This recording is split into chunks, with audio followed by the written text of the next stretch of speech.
Kepala Desa Kohot, Kecamatan Paku Haji, Kabupaten Tangerang, Arsin bin Asip, akhirnya muncul ke publik setelah menjadi sorotan terkait kasus pagar laut di pesisir Kabupaten Tangerang, Banten. Arsin menggelar konferensi pers di kediamannya di Desa Kohot pada Jumat, 14 Februari 2025. Namun, dalam kesempatan itu, Arsin tampak lesu dan kurang sehat karena batuk menerus saat konferensi pers tersebut berlangsung. Sehingga, membuat Arsin enggan menjawab pertanyaan dari awak media. Kuasa hukum Arsin, Yunihar mengatakan bahwa Arsin sedang tidak enak badan. Arsin juga mengakui bahwa dirinya sedang tidak sehat. Dia mengatakan, saat diperiksa di Bareskrim Polri pun dia sampai diberi obat. Selain itu, Arsin mengakui berat badannya, BB, juga turun hingga 10 kg.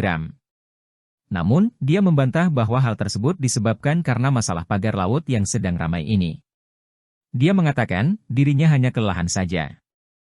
Meski sedang sakit, Arsin mengatakan bahwa dia tidak memiliki riwayat penyakit berat yang dialami.